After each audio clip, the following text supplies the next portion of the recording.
2025 is coming up, and I wanted to end the year with this final conversation with you guys.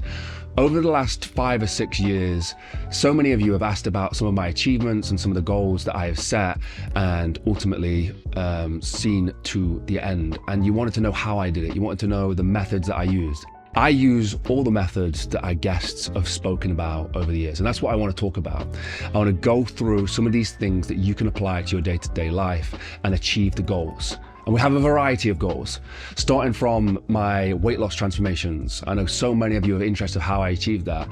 Well, there is exact things that I've applied to my life and to my routine that made it possible for me able to achieve that. From going to 360 pounds all the way back down to 220 pounds and being in the dream body that I'd always wanted. From achieving the world's heaviest marathon to running 450 miles. All of those things came with skills, they came with different types of lessons from our guests, they came with different types of methods and structures that helped me and allowed me to be able to achieve them. And that's what I want to talk to you about. But it doesn't just stop there. It can go into business, it can go into relationships, it can go into absolutely everything. Some of it might be from myself, from my personal experience, and some of it will most likely be from our expert guests. So that's what we're diving into today. Today's video, as always, was sponsored by Huel. I'm drinking Huel Black Edition, which has 26 vitamins and minerals, 35 grams of protein and slow release carbs to make sure that I can stay satiated and protein up whilst I make these documentaries. If you want to find out more about these, go to the link in the description. I'll talk about them a little bit later on in the video. Supporting me on explaining to you the fitness side of it, the body transformation, we have DJ Shipley, Michael Chandler, Frank Gilfeather, and Matt Jane. These guys are at different parts of their life, and they are some of the most high performers I know. So they're the perfect people to explain these rules to you with myself. We've spoken about this all day today, and I have a large audience of people who come to me in their rock bottom moments, you know, their really, really difficult moments, asking for the trick to fix it. What trick can I do to fix it? How can I change this tomorrow? I can't do another day like this. And I think you've hit the nail on the head that it's just 1% better every day, like a tiny little thing, one step, whatever it is. And I really do think, I have not heard somebody say that before. People talk about morning routines all the time, but in terms of the morning routine or routine being at the cornerstone of taking that extra one step every single day and trying to be better every single day, I've not heard that before. And that creating that structure in someone's life. And I think it's just perfect advice. For men especially struggling with mental health, just create a routine that you can stick to and start, building on it, make it better. And the exercise thing as well, just having something to improve yourself every single day, measurable, little by little. But it's hard to get that message to people. It is, and a lot of people, they want a quick fix. They want to take a pill and make it happen. Mm-hmm. It's not going to. And a lot of people, they set these goals that are so unrealistic, you ain't going to make them. You don't have the discipline to pull it off. And I know it's nice to hope and want and wish, it ain't going to work. Why don't you set a goal you can actually maintain? Like, let's go to bed at the same time every day for 7 days. Let's wake up at the same time every day for 7 days. Just do that. Let's add a 20-minute walk in after dinner. Let's add in one before you go to work. Now let's see what's realistic. Now, inside of your life structure, can you add a morning routine that has fitness before you go to work? No, because of this, and this. I tell you to find a little gray area, find a little buffer. Maybe you go to bed earlier, maybe you wake up earlier. There's something you can do just for you that makes you exponentially better without a lot of effort. And a lot of it is micro wins. I'm trying to stack up as many micro wins as humanly possible. Did I wake up at the same time that I was supposed to? Yep. Did I get my fitness in? Yep. Get a cold plunge in? Yep. 20-minute walk? Yep. Protein shake? Yep. Diet in check? Yep. Did I make my first meeting? Yep. That's 6 things before 10 a.m. I've done that 7 days a week, every day for 5 years. Pretty good, man. That's pretty repeatable. Do I do a 20-minute walk after dinner every night? Mm-hmm. Yeah, every night. That's pretty repeatable. I can knock that out. Do I take a shower every night? Yeah. So why couldn't I do a walk? If I'm not going to do a walk, do I take me and my wife and go on the front porch for 10 minutes? 10 minutes, just you and me. Like, it's pissing down rain. The kids are going to watch a movie. Let's just get 10 minutes, you and me. Let's make it a routine every single night. 10 minutes, 5 for you, 5 for me. Data dump whatever's going on in your life. Send it to me. right? Like you can build a reasonable routine that only makes you, it builds a bond with your partner, whatever it's going to be. But people don't want to just line it out. They want to turn over, they want to listen to a Joe Rogan podcast or Andrew Huberman and go, oh yeah, it'll work for me too. They're so disciplined. And if you don't break that down in manageable chunks, you'll never do it. And now it'll be another loss column. No, yeah, I tried keto, it didn't work. Oh, I tried this, it didn't work. I say it with diet all the time. Best diet in the world is the one you'll actually stick to. Doesn't matter what it is.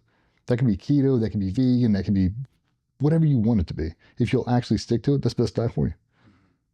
No different than that morning routine. Life has such a big physical component over it, and that's why I push it so much on military, police, firemen, just overall every day, because to me, life is about processing information. Whether that be conflict, that could be navigating human terrain at the grocery store, it could be whatever it is. The better off I am physically gives me more options. I can process more information because there's no physical taxation to me processing that. Because if there is, I can already solve it. If there's a physical element in it, I don't even know what it is, I can pretty much get through it. Because I'm honest. There's not many things physically that I can't grind my way through. I got to jump on this. I got to push that. I got to pick this chick. I can do all that. If anybody else can do it, I can reasonably do it. And I think most people can, especially if you put forth just a little bit of effort. And the confidence that comes from that is really the key to mental health. It's stop feeling like a victim. And I say that to everybody else too. If you're going to talk about mental health from a fetal position, stop. Stop. If you're laying in your bed right now talking about how bad your life is, fucking stop. Nobody cares. Nobody's going to hear you from there. If you're going to talk about mental health, get up and do it in the grocery store. Get up and go interact with people. Say it to them out in town. Get up and just move. Build a routine. Wake up, drive your car 15 minutes, go sit at Starbucks and drink a coffee inside the restaurant. Do that. Just watch people interact. It pulls people out of depression. They don't want to listen to it. Like, I want to be alone. I know you do. That's why you've had this depression for 20 years. Get out and move. Be around people and see everybody's doing the same thing you are. How do you stay motivated when you don't see the results as fast as you want to see? So here's my biggest tip for that, because I have struggled massively with this. Be realistic. We all want the results really fast. I'm the same. Usually it's your biggest downfall in weight loss. It's always been my biggest downfall in weight loss, is wanting the results faster. And I have lost weight extremely fast. I've fasted for 7 days. And let me tell you, you lose a lot of weight, but it came back faster than I lost it. And longer results last longer. So the best results I've had is probably currently the results I'm receiving right now.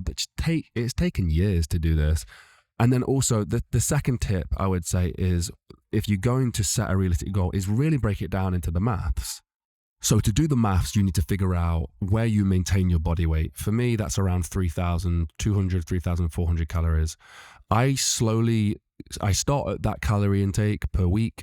And then if I don't lose weight, I drop it 200 calories. And then if I lose a pound, I stay there. If I don't lose a pound, I remove 200 calories. And I weigh myself daily to do that. Some people don't like daily scales or daily weighing, but I do it and I take an average from the week and then I figure out if I've lost a pound or not. When you're consistent with it and you hit the calories every single day, you get to know your body, which means you could go, you know what, I'm just going to do an extra 5,000 steps today and that'll give me an extra this amount of calories off. And I know by the end of the week that I will most likely have lost an extra pound. And that's my tip. Some people don't like that, but tracking my food is everything that I do. I use MyFitnessPal. It's a free app. It's a bit annoying since the update, but yeah, that's what I do.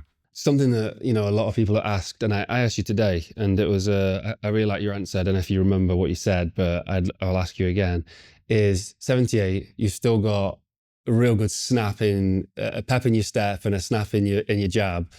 What's the secret? What's the secret? I wish I could tell you that. There isn't a secret. People have often asked me, how can you be so fast? And how can you do that at 78? And other people have said, oh, Frank, you need to pull back. You need to kind of ease off a bit. And my answer to that is, I don't know how to ease off. I honestly, I feel I'd be cheating myself if I went into the gym and, as I say to some of the young boxers, they're on the bag going tip, tip, tip, tip, tip, tip, tip, tip, tip, like this. I'm thinking, what are you doing? Why are you doing that? You punch from the shoulder, you give it everything you've got.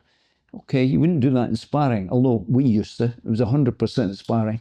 Nowadays, there's an argument, it's quite right. You need to pull back in sparring. You shouldn't take blows to the brain, to the head, unnecessarily in sparring. But when we did it, it was for real.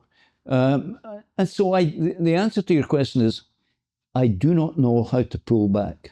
If I go into the gym, I like to do my skipping, shadow boxing, punching the bag, and I like to go full on as much as I can. I was in the gym the other night. It was funny because, so we do a thing where we're paired off with another boxer on one bag. He's at one side, you're at the other.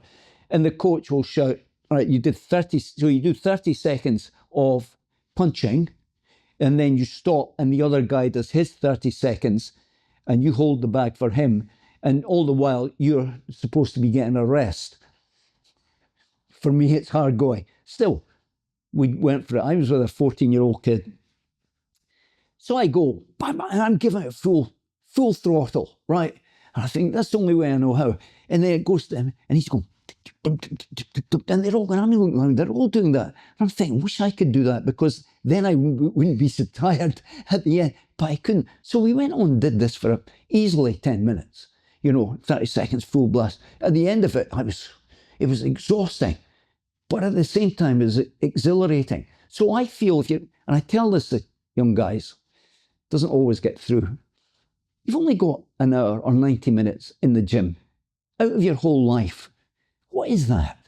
If you out of your whole day, if you're doing it to always train here, Monday, Wednesday, Friday, and Sunday morning for the sparring, and they train really hard. We have a big car park out there where they're doing all kinds of drills. And then they come in here and work hard on the punch bags and then the sparring.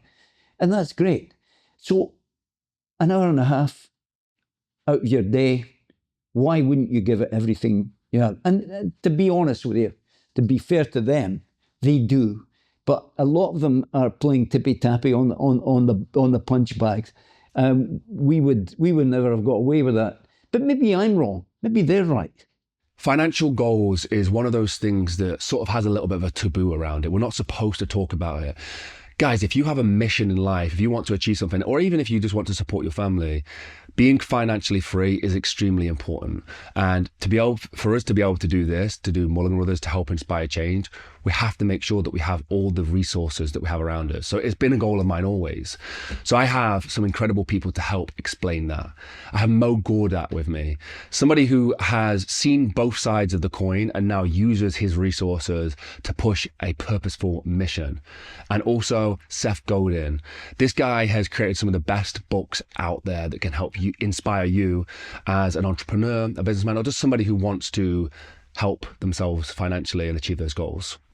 And then lastly, I want to talk about Owen McManus, using two sides of the coin again, spirituality, but also understanding that if you've got resources, you can help spread that spirituality, spread that awareness to other people. He has the best perspective, in my opinion, of achieving something that you really want without desiring it too much where it becomes quite toxic.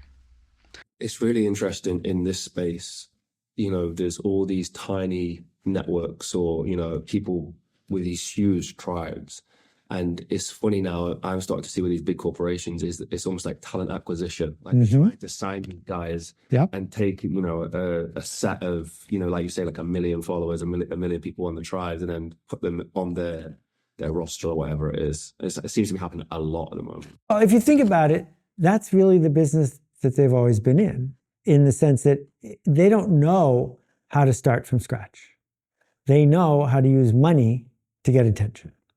Yeah, makes perfect sense. I want to go back to self-belief for a second, because it's something that's mentioned in tribes, and it's a requirement almost to I think you put it as most endeavors or trying to achieve anything, self-belief is super important. And I think I've always found it hard to articulate self-belief, because it almost feels like sometimes you just have to stop doing it. And it seems like such a weird, like chicken or the egg kind of situation. Yeah. It's so easy to get hung up on self-belief because it seems unattainable and essential, and it's neither one. If you're a lifeguard and there's a dock with 6 lifeguards on it, and someone, God forbid, starts struggling in the water, drowning right in front of you, it would be accurate to say that you are not the best lifeguard in the world, maybe not even the best lifeguard on the dock, that you didn't do the best at your bronze medallion and someone could do a better job than you. But you are the one who's standing right in front of that person. And if you jump in the water, you will save that person's life. That is a generous thing for you to do. I would like to think that most people in that situation would jump in the water. Well, this instinct to be a lifeguard is exactly what we're talking about when it comes to leadership. There are lonely people. There are uninformed people. There are people who need to be activated. There are people who want to be taught. You are standing right here on the dock. You are the single best person to do this generous act. I don't care whether you believe in yourself or not. What I care about is that you can do something generous right here and right now. Go do that. And once you do it, now you will know that you can do it, so you can do it again. So imposter syndrome is real. The sense that you feel like you're an imposter when you're doing something new, because you are an imposter. The only way to do important work is to do work you haven't done before. So you have no proof that you can do it. The proof will come from doing it. So I'm not talking about arrogance, and I'm not talking about showing up insisting that you are always right. I'm saying if you see someone drowning, you got to jump in the water and try to save them. The idea of to take the leap of faith, is that something that people are born with, with higher risk tolerance? Is that a connection that leaders have? Even though in the book you say, no, there are no connections between leaders. There's no one commonality between leaders apart from they want to be leaders. But is that idea of taking the leap of faith something that, It's not a leap. It's a step. No one's asking you to go give a talk on the main stage at Davos. That's not what's on offer. What's on offer is, can you send a constructive email to one person? Can you make a 3-minute tutorial on video with your camera and share it with 4 of your customers who are stuck? The number of places where we can step by step by step and begin to lead. So the one of the places where this happened for me, I was 23 years old. I was one of the youngest people at the company where I was working. And we were making educational computer games for kids. It's Christmas and the office is closed. There's no email, hadn't been popularized yet. There's no voicemail. I go to work because I had nothing else to do. And I answered customer service calls for 8 hours. I learned so much doing that. I had no authorization. I had no training. I had no ability to do it perfectly, but it was better than not having the phone get answered. And for the next 6 months, in every meeting I went to, I had something to contribute because I could say, well, when our customers get stuck, they ask about this. No one else in the room knew, but I knew because I'd shown up and done that thing. My mom was the first woman on the board of the museum, the art museum in Buffalo, where I grew up. And she invented this idea, which is before the Antiques Roadshow, she called up Sotheby's and she said, can you send a couple appraisers to our museum? And we'll say to the public, if you've got candlesticks or old whiskey bottles that you want appraised, these people, so it'd be a good way to get traffic and be part of the community. And they got a little tiny article in the paper. But the night before, my mom was a little nervous. Like, what if no one came? And then she said, well, guess what?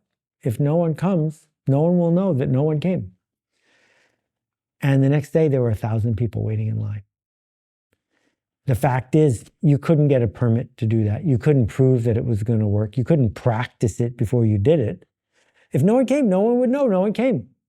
But once she did it, something happened after that, and something happened after that, and something happened after that. Because we're not leaping, we're just taking steps. This is a great segue to the Icarus story, because whenever I've heard of the Icarus story, and like I said, I've read Stephen Fry's book, Mythos, that went into this, but I read the Icarus story, and the only thing that resonated with me and something that I remembered is, don't fly too high. That was it. Don't fly too high. But that's not how the story goes. And yeah, I'd love to hear, your opinion on that. And I mean, just to premise it is I believe that flying too low or taking no risk at all could be the biggest mistake or the biggest risk of all anyway. Yeah. So obviously it's a myth. It's been around for thousands and thousands of years. We can see how it evolved because it's been in writing, and they changed it in about 1800, a couple hundred years ago. The myth now, which every school kid knows, is Icarus and his dad Daedalus are on the island. They're stranded there. They make wings and they put them on their back, holding them on with wax, and they fly away. But before they fly away, Daedalus says to Icarus, don't fly too high. Don't get arrogant. Don't get uppity. If you fly too high, the wax will melt and you'll perish. And Icarus flies too high and he dies. And so the lesson is obvious. Listen to your dad. Listen to the boss. Do what you're told. Fit in. Don't get arrogant. But before the industrial age, the story also said, my son, do not fly too low, because if you fly too low, the mist will get in the feathers and it will weigh you down and you will perish. They took that part out because they wanted people to fly too low. They wanted people to settle. And so the argument I'm making is we have these magnificent tools that we've built at great cost to the environment and to other people. And we are wasting them doing stupid stuff like tweeting, when we could be building something important, but we are flying too low. One of the things I'd love to talk about, and it might feel a little bit alien to what you typically talk about, but a large portion of our audience is in that stage of their lives where they are pursuing the old career that you had, what you were striving for back then.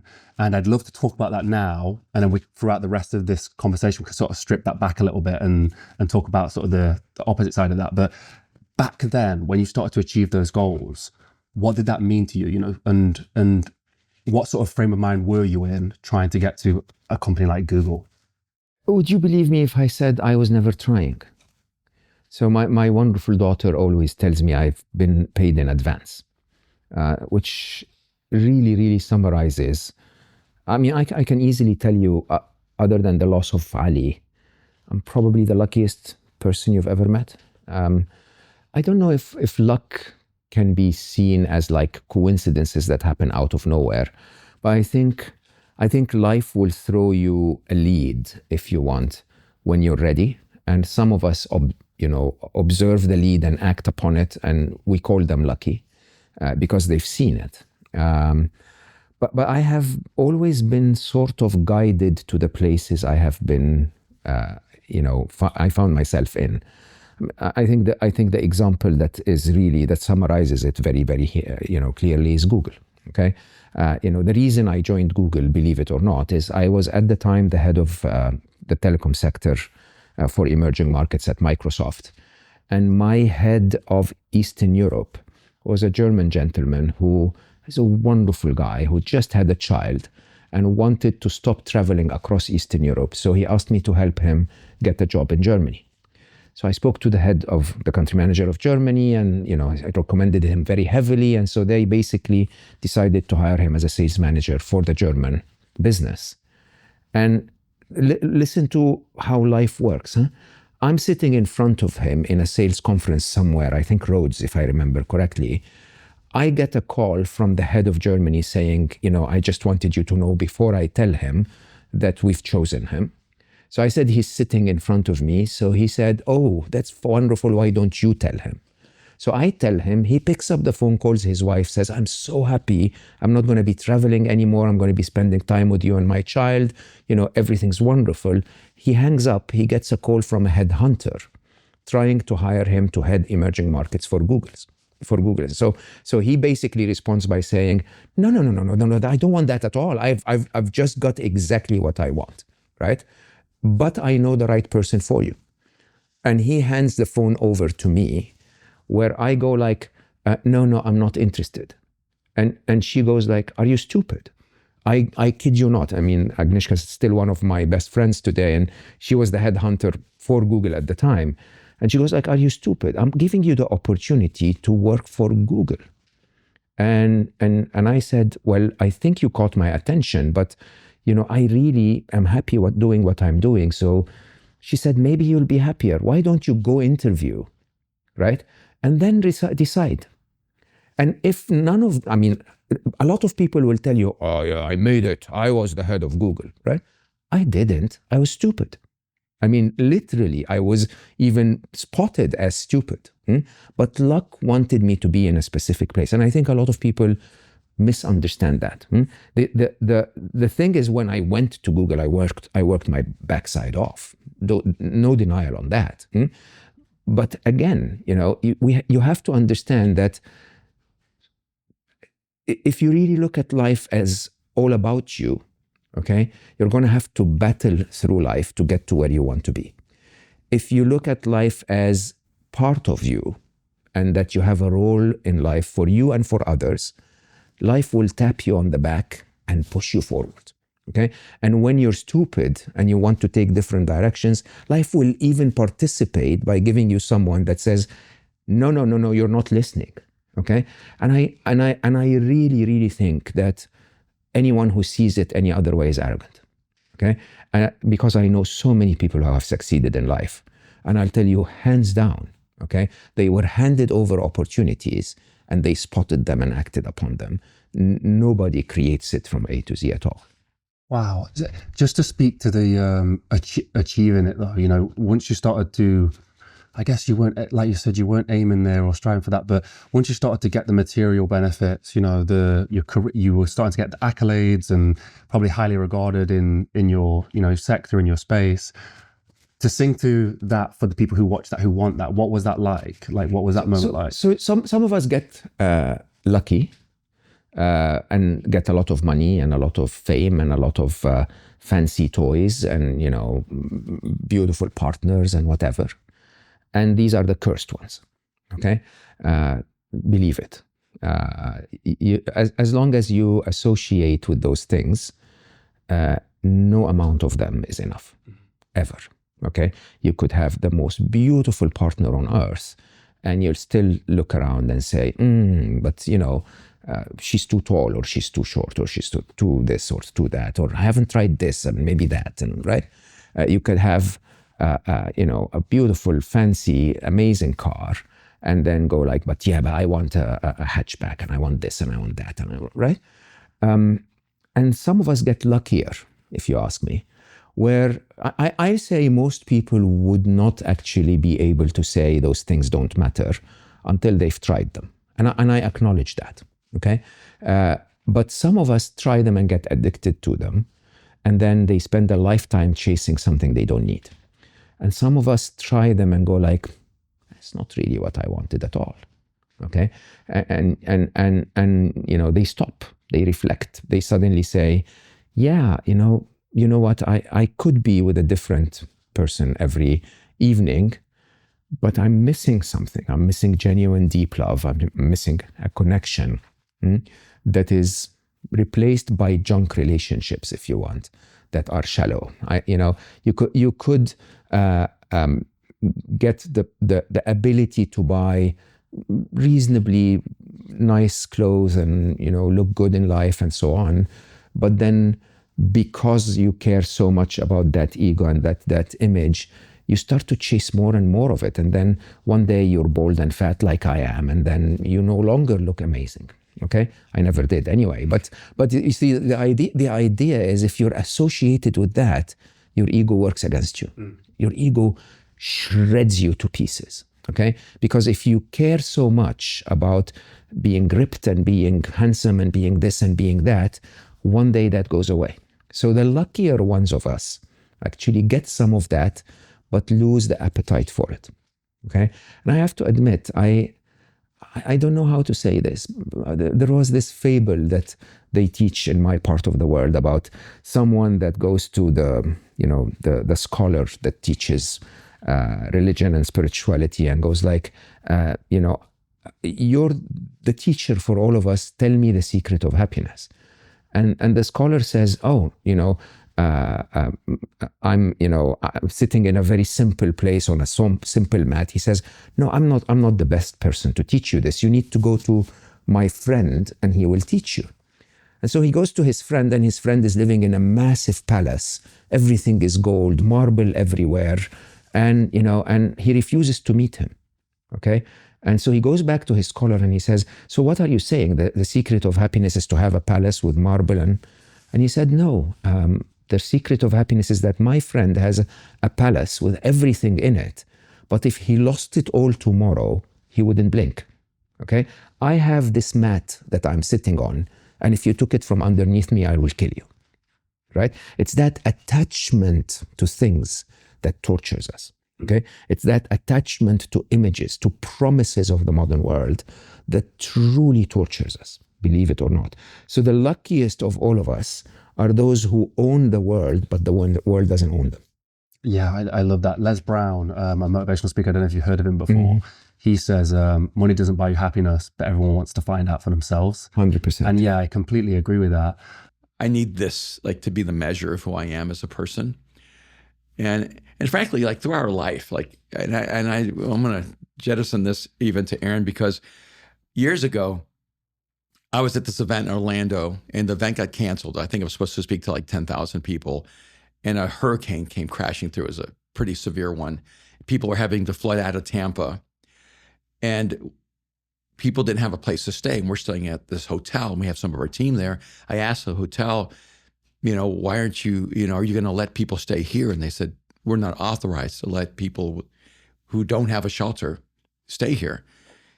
We were really poor, but I had good credit. So I took my credit cards and I paid for every single hotel room in that hotel. And I said, fill the hotel with families who have no place to stay. I didn't know how I would ever pay the tens of thousands of dollars that we put on our credit card that day. And we never told anyone. And this is probably one of our first public conversations about that.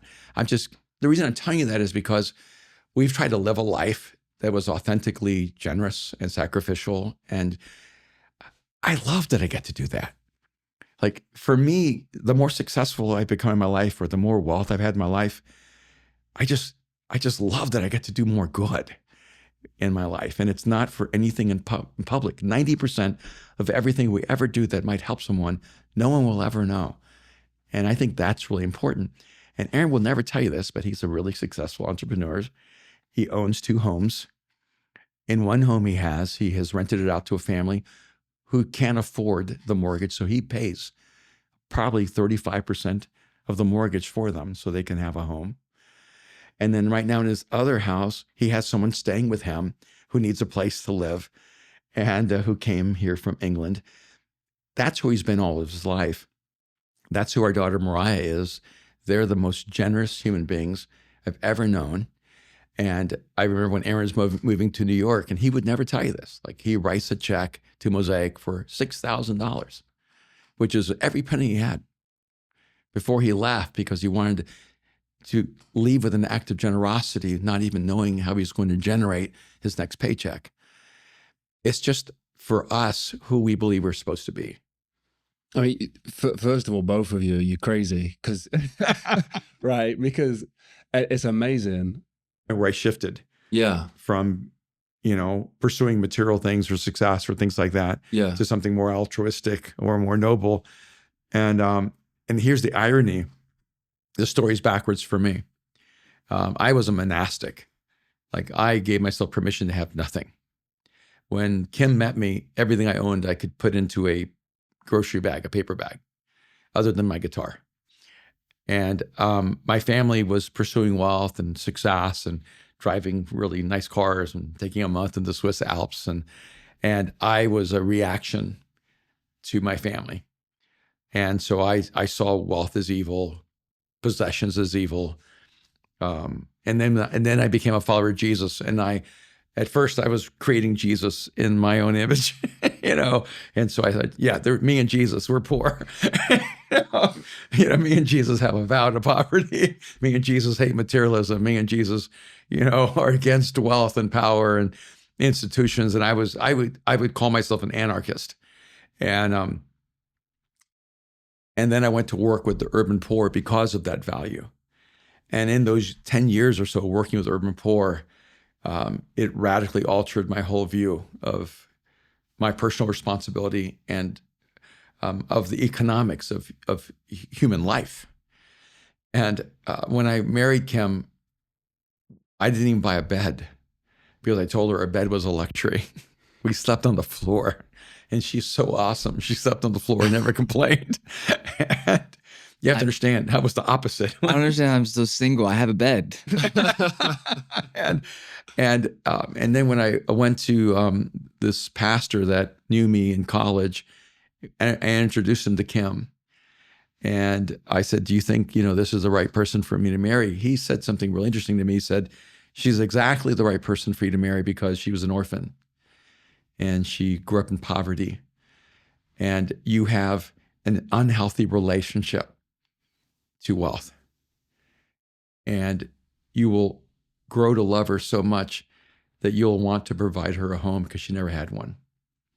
You'll want to provide her the things that she never had the privilege or opportunity to have.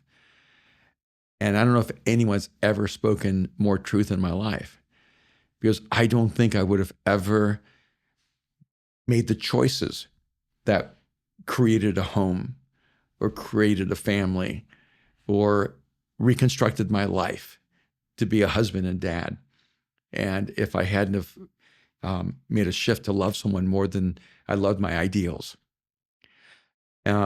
And we were very poor for a decade. I don't think for a decade I made more than $16,000 a year. So I'm talking extreme poverty. Even though we never acted poor, we never felt poor. We felt rich and alive and happy. We were as happy then as any time in our life. And I came home one day, and I'm a deeply spiritual person, even mystical. And I felt like I had this moment of epiphany where I went home and I said, I think God is giving me permission to create wealth. And my wife had been married to me for 10 years. She goes, you can create wealth? I said, yeah, I always knew how. And I just was against it. And she goes, well, it'd be great if you could create enough to pay the bills. and so I had to make an adjustment inside of my own inner world. And I was actually self-destructive. I would be offered situations where I would have been making $7 million or 7 figures in my early 30s, even late 20s. I would always pivot to whatever was more self-destructive. What I thought poverty was my nobility. Poverty was proof that I was sincere. Poverty was my proof I loved God. Poverty was proof I was a good human. And then I had this internal shift, and it took me a little while, where I went, I'm irresponsible. However you define it, I had a grandfather who taught me how to play chess when I was 3 years old. I was given the luxury of learning how to think and how to create. And I had a responsibility to the world, and it made a shift in me. And it was a parable, really, where Jesus talks about giving 5 talents and 2 talents and 1 talent. And there was one guy who took the 1 talent and buried it and did nothing with it. And that was me, because I was afraid to use that talent in a way that it would, I would draw critique or criticism or judgment from other people. And I looked at it and go, Jesus actually commended the guy who took the 5 talents, gave him complete freedom for how to develop it, and then celebrated when he grew it to 10. And I realized I'm the only person between me and God that hasn't given myself permission to live my life fully. And I've actually always been on that journey. And I think there's some sense where I have to have a need so big that it gives me permission to create. We were making about $25,000 a year combined, me and Kim. And we made a commitment to give $30,000 to Mosaic on a project they were doing. That was more of my annual salary. And I said 25,000, but she said 30 because she's competitive. And so she said 30,000. And then I get a call from a publisher who heard me do a talk at a conference and said, can you take that 30-minute talk and turn it into a book? And I said, well, send me an offer. They sent me a contract for $25,000. I hadn't not even written a book. I said, well, I'll try. He said, we'll send you in advance. I said, no, don't send me in advance. I don't even know if I can write this book. And I'm on a typewriter. I can't even type. I'm writing, a word every 2 hours, and it's over Christmas. But I have the book in my mind. I've written it in my head. And then suddenly this woman comes in my life named Holly Rapp, who became Holly Quillen, and said, I'm a stenographer. I work for Sidney Sheldon. He talks all of his books in. I've heard a rumor you're writing a book. Maybe you're like Sidney. Maybe you could talk the whole book in. I said, really? She goes, yeah, I type 149 words a minute or something like that.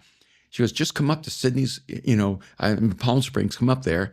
And when I get off work, I'll do it for free. And she goes, all I'm asking of you is, could you pray that I could have a husband? She ended up marrying my assistant. And so I go up there and I write my first book in 24 hours. And that book actually wins an award. And we get a $25,000 gift or royalty that we turned immediately over to the church. I would have never become a writer if I had not made a commitment to give $30,000. Every time we make a commitment to do something more powerful in the world, I become more generative. And so I realized that I have this God-given capacity to create. But my motivation is never success or wealth. Aaron knows me. It isn't what moves me. And what moves me is how, what kind of impact can you make in human history? Like what kind of fingerprint can you leave on with the good you're doing in the world? How many people can you actually invest into where their lives are forever transformed? It's like, that for me is exciting, and I love that we have a house and I love that we have a car, but I also love the fact that we've helped quite a few other people buy houses and we've bought cars for other people. And frankly, for me, I wake up in the morning going, oh, what could we do? And I know Aaron has goals that he doesn't ever express to anyone. And because he started telling me, he goes, Dad, there was no one there for you when you were a young pastor. He goes, I want to be the guy there for those guys. I want to be the guy that helps them get into homes. I want to be the guy that helps them have a better life. And I think that's what kind of motivates us as a family. Mm. And so, yeah, I've decided to go public in my private life and to see how much capacity I actually have. Can I create millions? Can I create hundreds of millions? Can I create billions? I'm 65. I'm just starting. And, and we're going to see how much we can create. And we're going to see how much good we can do. And it's the most exciting endeavor of my life. If you're like me and millions of other people, you probably lead a busy life. And that's where this stuff comes in absolutely clutch. I know that I just scoop, shake and go, and I'm ready for my day. There are other companies that are trying to do what Huel is trying to do, but they use cheap ingredients. Sometimes it requires you to take 15 pills or preparing food, trusting supplements with subpar ingredients, and also taking 15 pills a day is just something that we don't all want to do. That's where Huel makes health possible. Black Edition has 40 grams of protein in, 26 vitamins and minerals, and every single ingredient inside this has been carefully selected by Huel's expert team. So you're getting the good stuff. Don't just take my word for it. Millions of other people around the world are now using Huel as part of their daily routine. People like Idris Elba, Stephen Bartlett from the Diary of a CEO, Hardest Geezer, the man who ran the entire length of Africa, was using this stuff. If you want to join the movement, go to the link down below where you can get a free t-shirt, a free shaker, and also if you subscribe to Huel, you can get 10% off every single order. This is next freaking level. Go get some. Next, so many of you guys come to us with relationship questions, and I want to refer to some of our greatest guests on that. Gen Kao Sang, absolutely incredible person to speak to. Erwin McManus, again, and Rabbi Manis Friedman. They have some incredible advice, and I think it's best that I leave them to speak on the subject. Some of the comments we've had on videos that have circled around the theme of love before and how to find love or that kind of stuff is there's quite a large portion of comments is like, well, yeah, but nobody loves me. No, I'm not loved. Nobody loves me. I'm incapable of being loved. Yeah. And is the answer that you're saying you need to love? You need to love to be loved. Oh, this is a great question. Yeah, this is like I really like this point because it's so common, like this idea I need to be loved, or I'm unlovable, or people don't love me, or related to this is you have to love yourself before you can love others, or I loved once and I got hurt, so I'm never going to love again. There's all of these common arguments, or objections that come up when we talk about this. Now, first of all, what we have to have within us is love.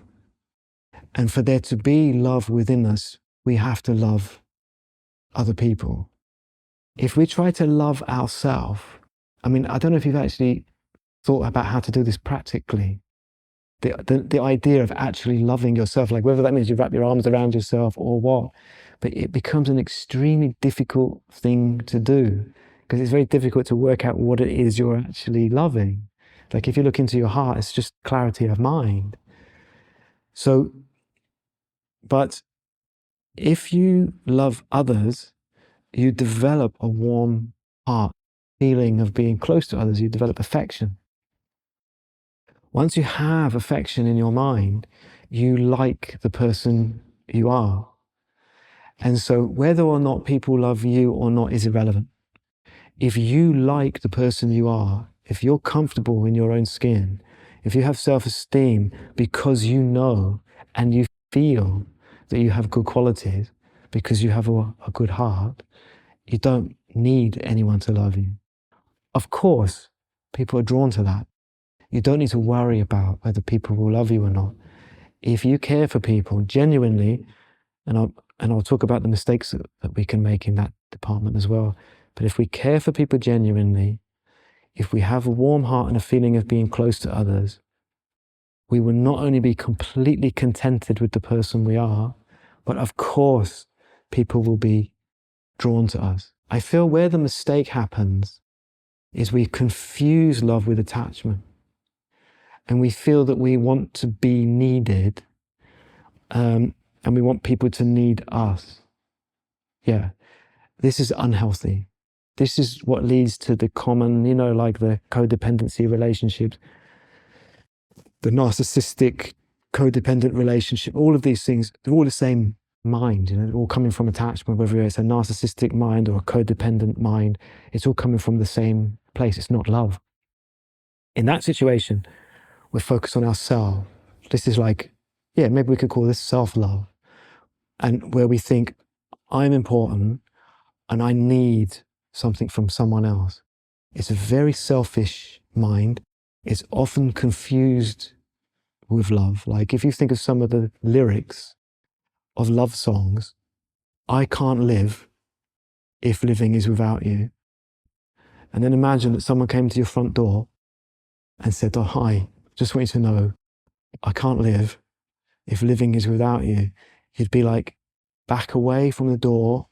I'm phoning the police. Like, it's a stalker mind, right? And so many song lyrics are actually, if you really listen to the words, they're very much like obsessive, stalker-like words that is very unhealthy and that you would never really want in a relationship. Whereas true love is it's pure. True love is like, I want you to be happy. It's quite simple. Like all our energies, instead of coming in, what about me? It's going out, like, what about you? And it's so beautiful and it's so healthy and it never hurts. It will never hurt you. Why? Because it is by nature the experience of peace. Therefore, it's what we would call a true source of happiness. So if you love somebody truly, you will always be happy. Now, commonly, people to that would say, well, what if I do that, I could become a doormat. People might take advantage of my kindness, of my love. They won't. Because you're already at peace, because you're happy, you see what's going on. When we're attached to someone, like when we're only focused on our own happiness, and then we develop, to fulfill that wish, we develop attachment to someone,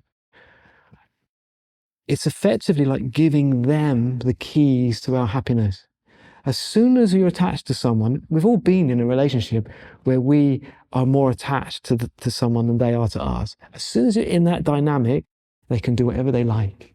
They can treat us badly and we'll go back for more because we've become dependent on their approval, on their validation, on everything they want, because we're afraid that if we lose them, we lose our happiness. So love will never make us a doormat, but self-love or self-cherishing, giving rise to attachment and dependency, will always make us a doormat. Always. Whereas love is free. Once I went to a wedding, Christian wedding, and a minister in the church, he said to these are two of my friends getting married, and the minister said, look at the pillars in the church. He said, they're a little bit far apart. If they were too close together, the roof would fall off. And then he said, that's my advice for your wedding, for your marriage. True love means just let them be who they are and support them, wish for them to be happy. Whereas normally we confuse attachment for love, which is when we want to grab hold of them and pull them towards us. And if you develop that mind, you become vulnerable and lots of problems come. But whereas if you give them space, just want them to be happy, you can never be manipulated. They can never take advantage. And if they do start behaving in unhealthy ways, of course, you love them, so you try to help them. But in the end, if the relationship has to come to an end, although it's challenging, you'll never spiral into despair because you will know you're a good person. On the idea of love, I think a lot of people have these overwhelming feelings towards somebody. And because they feel it so intensely, they're like, this feels like it's enough. Even though it's not shown through respect or action to the other partner, they feel because these emotions are so strong, it's enough. Which I think kind of plays into somewhat what we spoke about around narcissism and having these, this idea in your head. I'm curious as to just coming back to the idea of narcissism and where do you think it grew from? Do you think it's something that is more prevalent at the moment through including social media and the want and desire for things and the want and desire for stuff for yourself at all times? It didn't happen by itself. It's almost 100 years of brainwashing. Hollywood. All of life has become Hollywood. We don't live real lives, we live Hollywood lives. And Hollywood's message is, love is everything, and you deserve everything, and you need to have everything. We have been fed this message, bombarded from all directions. Life on Earth is Hollywood now. It's not real life.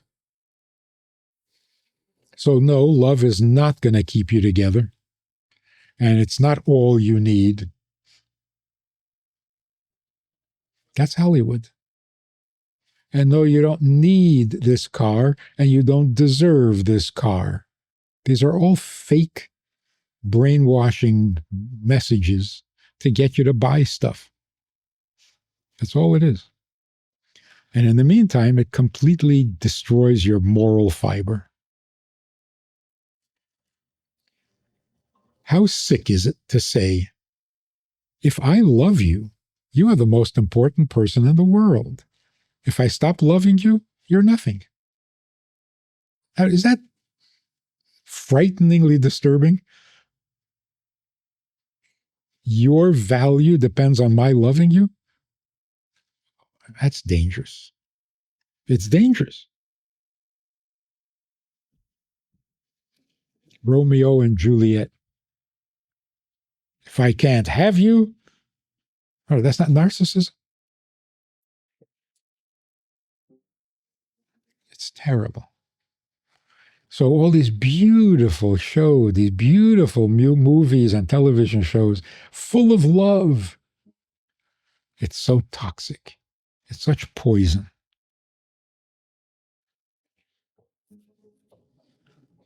Have you ever heard the word intimacy mentioned in any of these books or movies, or ever hear the word respect?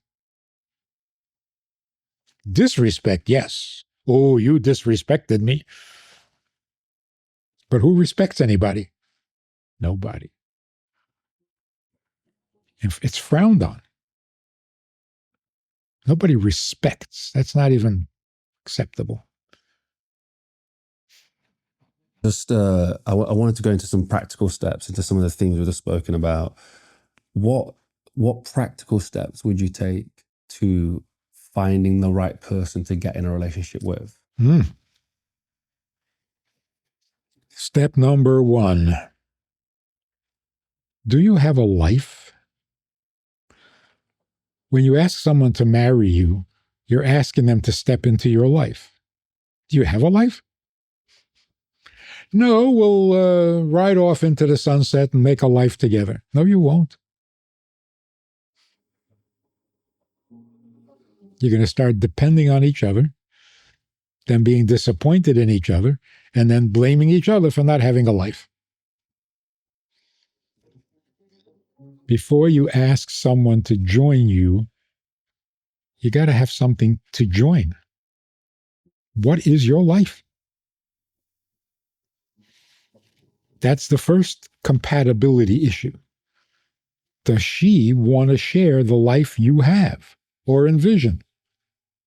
If she doesn't, then forget about it. Are you going to give her the life she's expecting to have? If not, forget about it. Love is not bigger than life. So not love first and then we'll figure out life. No. That's childish. Secondly, if you're going to get married, as a man, you have to stop being a man and become a husband. And as a woman, you have to stop being a woman and become a wife. People get married without any intentions of being husband and wife. Just a man and a woman. Because of Hollywood. There's no glamour in being a wife. They destroyed it. There's certainly no glamour in being a husband.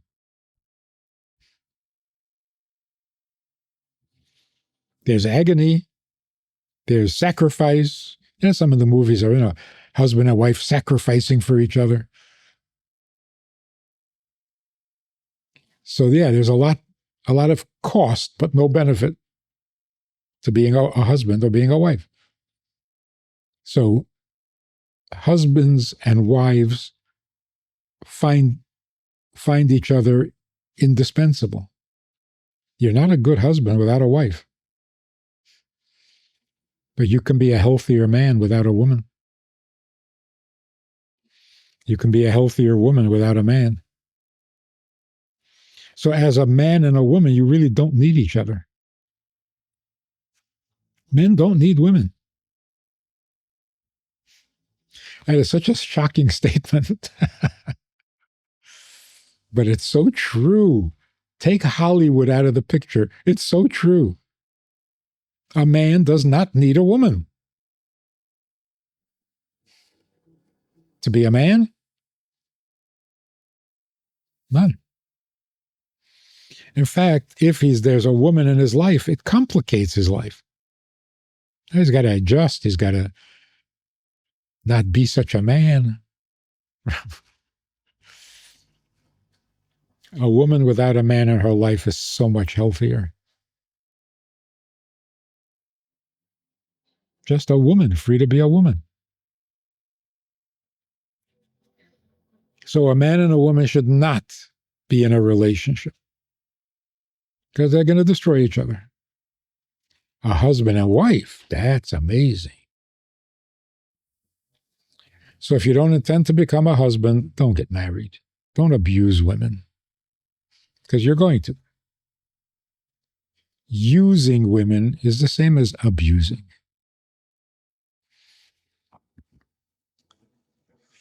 The third thing is the respect. Don't lower your standards at home. Have higher standards at home. Standards of respect, standards of decency, standards of dignity. Don't lower your dignity, not to your wife. You lower your dignity, it makes it harder for her to respect you. If she can't respect you, she doesn't really love you. If she doesn't really love you, you're going to hate her. When we talk about a lot of the messages you put out there is about love, and you know, and some people just don't think these words mix. So I would love to hear it. I actually do focus on masculinity, and I focus deeply on love. I think the most masculine men have the courage to love. And I think men who are insecure, who are hollow in their masculinity, want to be worshiped. But men who are rich and mature in their manhood know the power of loving. It's different than wanting to be loved. It's actually having the courage to love. But I also feel that masculinity has lost its appeal. And so you end up in this dichotomy of they talk about toxic masculinity, but then the other spectrum seems to be feminine masculinity. And there seems to be no healthy masculinity. and I'm like, no, actually, I think that it's a good thing when men discover their strength and their courage, their nobility, their integrity. And I think it's a misread when people think women do not want men who are truly masculine. You don't need to become less to have a healthy relationship with a woman. Powerful women want to have powerful men. They need powerful men. And you don't need a wife who's powerless to be masculine. I think men who are afraid of their masculinity, who are uncertain of their masculinity, want weak women. Kim is powerful in her own right. I do not tell Kim what to do. I'm afraid to tell Kim what to do. And she wouldn't do what I told her to do. And I married someone like that because she has her own mind. She has opinions. She has perspective. We fight. And I just would never want someone who was compliant. I mean, I want someone who's kind, and I want someone who respects me as a human being in the same way I would respect her. But I want someone who has their own energy and their own force of nature, and that to me is more exciting. But yeah, I write books that tries to awaken the heroic inside of men, and I do write books that tries to convince men that the most courageous thing in the world is to love, that being kind is the most powerful force for a man. Look, you can't be humble if you're insecure. I value humility as one of the highest virtues. You cannot be humble if you do not know your power. If you do not know your power, you're not humble, you're just afraid. You're not humble, you're just compliant. The only person that can be truly humble is the person that knows their strength and knows their power, then chooses it to serve, chooses to empower, not overpower. And and we've talked about this for years. I believe kindness is one of the highest values that I know that I have in my life. And when you have strength and you're kind, that's where it perplexes the world.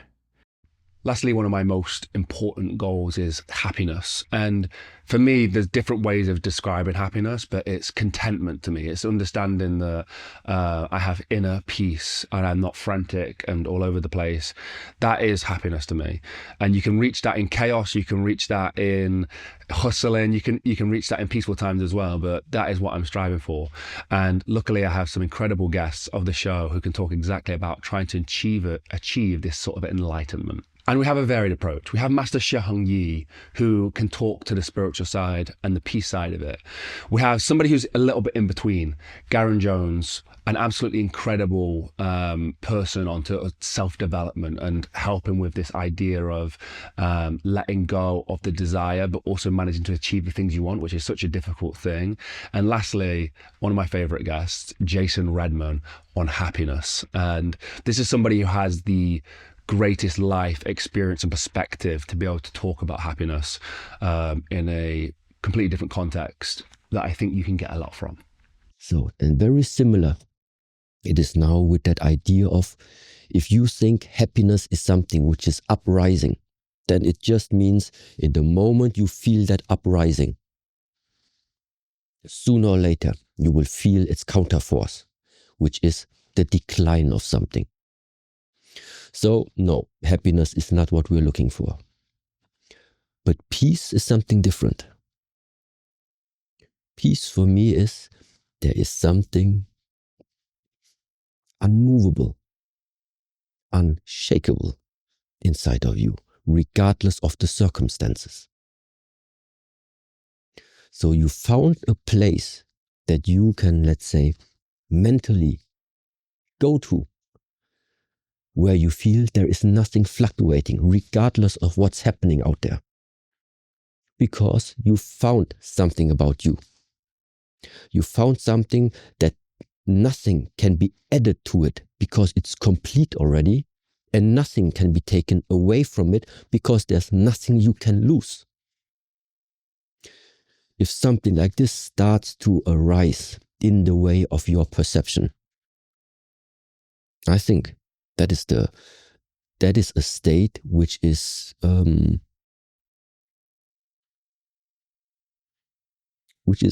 peaceful, and gives you that peace of mind. Because what should you worry about if there is nothing to worry?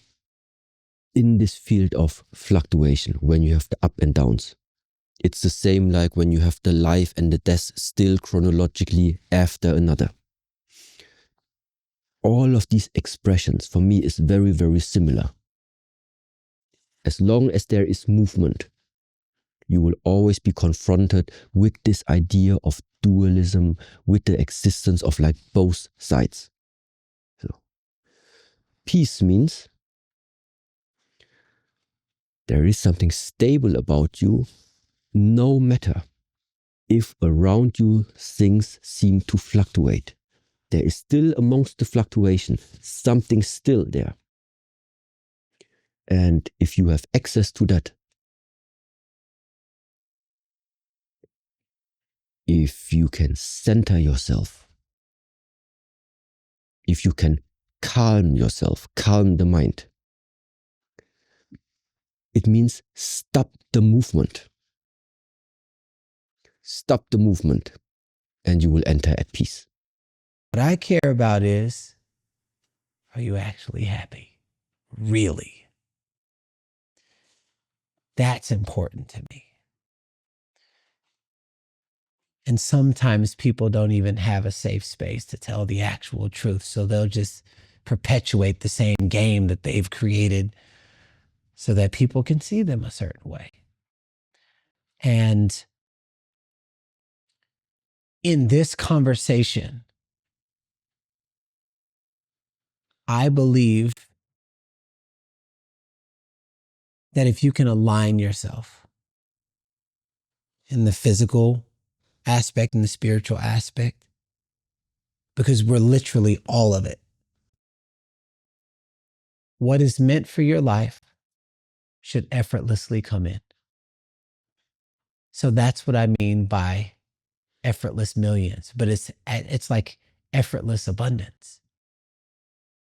When you're aligned mentally, physically, and spiritually, you're literally like a seed planted into the frequency of all of Earth's creation, and an entire ecosystem will build itself around how you're vibrating inside of the way in which you're aligned.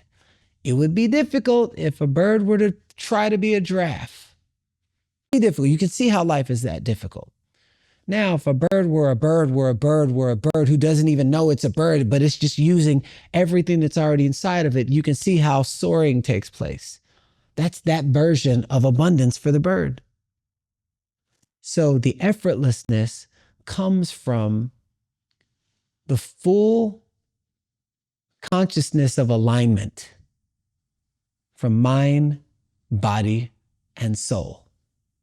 Doesn't take away from your talent, doesn't take away from your skill, doesn't take away from your work ethic. The difference is, are you living from the outside in or the inside out? Anyone who's living from the outside in, they're living a hard internal life. Anyone who's living from the inside out has a better chance at longevity and sustainability in peace and calm and tranquility. But if you take the same business skills and then you harmonize it with the interpersonal skills, effortlessness transcends. I'm beginning to learn that's the biggest hurdle. And it's funny, I've been super successful, but what I want to get to is the ghost of Jason Redman is gone, and I'm very happy with the real me, who is an amazing person, who's done amazing things, who's achieved great successes, but for some reason, there's, a past part of me. And I know I'm not the only one. I know there's millions of, probably a billion people out there that feel the same way. And it's really hard in this day and age. We live in a world that is pushing more and more for this level of perfection. It's what you see in social media. You got to have the perfect body. You got to have the perfect job. You got to make this much money. You got to have the perfect family. You got to drive the perfect car. And if you don't achieve those things, then, you're not a good person. And I even run in circles in the entrepreneur space that it's like, if you're not grinding all the time, you're never going to make it. So, that becomes a thing where you're like, oh my God, if I stop or if I enjoy myself, you feel guilty. Like, oh my God. But a lesson that I already know, every one of us is going to die. So there is a balance here. Everybody should drive to be successful and try and become the best version of themselves. But that becomes the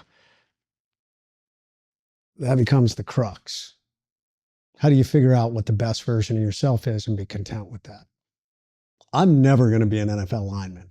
There's no amount of food, steroids. There is no program on this planet that will ever build me to be an NFL lineman. It is an absolutely insensible, ridiculous goal. Can I be an A-level speaker? I hope so. I'm not there yet. I want to be. I want to speak on the same stages as Tony Robbins and people like that. Do I have that ability? I don't know. I got to keep working on my craft. And some of that I do feel the ghost of Jason Redman is limiting me from getting there. And lastly, I want to round it up. If you don't feel like your goals were spoken about just there, we want to talk about general goals here. This can be applied to absolutely anything. These are steps to be taken to achieve anything. Even the ones above us, these still apply, but we can apply this to anything in our life. We've got Billy Billingham, a special forces soldier with a motto, always a little further. Absolutely love the way Billy has a really practical, spit and sawdust, no BS approach to just achieving and getting stuff done. And that is the guy that he is. So these lessons right here are for that exact application. And then funnily enough, the other person who's going to be speaking today is a great friend of Billy's, Ashley Kane. Ashley Kane is another one of those people who's had a crazy life experience and perspective where he can offer you a completely unique perspective that maybe you won't experience in your life. And that's why I think Ashley is a great person to end this on. Let's dive into the video. For me, it's a lot deeper. It's a lot deeper. It comes from the promises that I made. And I always work backwards. If I have a goal, I work backwards. So I just make everything achievable. Because I think if you look at things very simply, it becomes easy. I think, if I wanted to stand up now, it's like, I look at it as simple as stand up now, can you do it? Yes. Okay, do you want to do it? No. Okay, but can you do it? Yes. Okay, stand up. like that, sit down. That's how I look at everything. So I think when I'm in the trenches, I look back to the promises that I made. And I think, if you quit, can you achieve it? No. So the only other option is to pursue with it. I look up and I think, oh God, she's watching again. If I quit, what am I saying to her about how much I love her? Not much. So I guess I'll carry on with it. I look at it, you know, with my son about creating his future. I think if I want to be my son's hero, I can't quit right now. This ain't the toughest thing that I'm ever going to feel. And it's definitely not the toughest thing that I felt. Guess I better carry on. I look at it on a very clinical and critical level, that how am I going to feel for the rest of the day or tomorrow if I quit right now? And I know the answer is going to be, I'll feel like absolute shit. So I guess I better carry on. I have to be humble enough to realize that what I have the opportunity to do is in fact a privilege. If I have the chance to go and run 50K today, guess what? I feel privileged that I've got the legs that will carry me to be able to do that. That's a privilege that I hold. And it becomes that simple. Not everybody can do it. I am able to, so why not? So it's staying focused, reading, anticipating, and being one step ahead. And he said it's about going always a little further. It won't be easy. It'll be hard. You can hardly breathe. Your legs are heavy. Your arms are heavy. But you can. As long as you say so. I'm going to keep my arms up. I'm going to step forward. I'm going to throw another punch. Bang. You've already gone a step further. Always a little further. And then when I joined the regiment years later, it's on our clock tower. It's part of the saying, you know, over that blue mountain, over that angry sea, always a little further. And I've always kept that in my head. And it's helped me through life. I can go a little bit further. And I'll always go a little bit further. As I get older, you know, maybe that little bit further is just getting off the couch and making a cup of tea. And there's an old saying, get comfortable with being uncomfortable. I wouldn't agree with that. I fucking hate being uncomfortable. But in order to get achievements, it generally means being uncomfortable. And you've got that energy in your tank and that drive to do it. Just use it. Break through it. It doesn't matter. Like getting in that water this morning, I ain't gonna, it's cold. I know it's cold. Fuck it, I'm gonna get in it. Because I can. I can. And I also have a choice. I can or I can't. Like I said, there ain't no can't. I can. So I'm gonna do it. And everybody's got the saying, no matter what it is. You've got it in there. You have got it in you. Everybody has. There's no excuses. Whether you've got a disease, whether you've got a problem, whether you've got a mental problem, you have. You've just got to go through it. The problem with, you know, the mental problem as well is that it's real. Of course it's real. But you've got to make the first move. Because no one else knows what's inside your head. No one. You have got to say to yourself, I cannot sit in this pity party. You can sit in there and go, blame somebody else is going to drag me forward and do it. People will try, but you still have to make that fucking move. You still have to go forward and go, I want to get through this now. I'm going to go. So everybody, that's what you got to go. You got to say, this is not comfortable. I've got to get through it. And it's a passage in time. It's like anything, you know, we've all been through that roller coaster of, oh, I've got a load of money now. Now I've got nothing. Now I've got a bit of money. Now I've got nothing. Now I'm feeling fit. Now I ain't fit. Now I'm in a great relationship. Now everybody hates me. It's a passage in time. It'll keep coming and keep going. But you've got to make the first move. Get out the pity party, because the only one in the pity party is you, and go forward. Take that fucking bite and go, fuck it. And it ain't going to be easy. And it's going to be painful, but it's going to be worth it. Guys, it's been a truly incredible year. You've really managed to support us. You've really managed to be a part of the Inspire Change mission. As we always have said, Inspire Change isn't about just taking the message and feeling good for a moment. It's about taking the message and applying it to your life. The inspiration to change doesn't happen with you. The inspiration to change happens with the people that you inspire. If you go out there and take action on the things that you wanted to do, and you really, really better your life and turn your life around, whether you like it or not, those actions are being watched. Somebody is seeing you. And just through that, it might be a sister or a brother, it might be a man across the road, just for they seeing you take action versus talking about taking action, you're going to inspire them. And that is infectious. That's what's going to change the world. So it's not about us. It's about you inspiring change. It's about you going out there and applying these lessons from these great teachers that we managed to capture and impacting the rest of the world through your actions. So thank you. 2024 was one of those years that we didn't really know which direction it was going to go. The only thing we did know is that we'll continue to create content and have faith. We'll continue to go out there and do the interviews and have faith. We'll continue to listen to the community and have faith. And we're nicely rounding up the end of the year with a real strong connection back to the community. And I want to say thank you for that. So anybody who's joined us on Patreon, thank you so much. Throughout our whole YouTube career, if you want to call it, we have constantly said that TV is dead. You know, that's been one of our biggest things. And over those years, we've continued to see the decline of TV. 2024 marked the year where I realized it wasn't dead. It never was dead. What happened is that TV and traditional media realized that the independent creator was going to rise up no matter what, that people wanted to hear the voice of the people. And now that's being controlled, that narrative, all those old TV, those traditional medias, all those old TV shows, all those big corporations who owned the TV shows now own the independent creators, or at least they're after them anyway. So some of your favorite YouTubers, they might play as having independent voices, but they don't really have independent voices anymore. They can't tell the stories that we're telling because it might not align with the companies that they're working with. It might not align with the label or the studio or the big network that they're signed to. And you think you're getting independence, but you're really not. And that to me is sad. And that's why, you know, we started the Patreon, and that's one of the reasons we want to try and stay as independent as possible. And we'll only work with brands that allow us to have an independent voice and never, ever impede on our creativeness.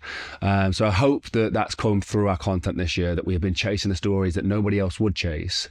And yeah, I want to say thank you. 2025 is going to be about that community. It's going to be about listening to you guys and going out there and finding the stories that nobody wants to tell, the stories that are too dangerous to go get, the stories that are too expensive or too ridiculous to even fathom hearing. We're in that small little nook and cranny where we can sort of bully our way in there and get these stories. And that's what the next year is going to be about for us. We have some really, really big projects that I'm super excited about. And a lot of it's on the wraps, but I'm really excited to talk to you about it in the future. So stay tuned. Thank you so much for supporting us, and I hope you gain something from the Mulligan Brothers team this year. Have a blessed year and a productive new year. I'll see you in the next one.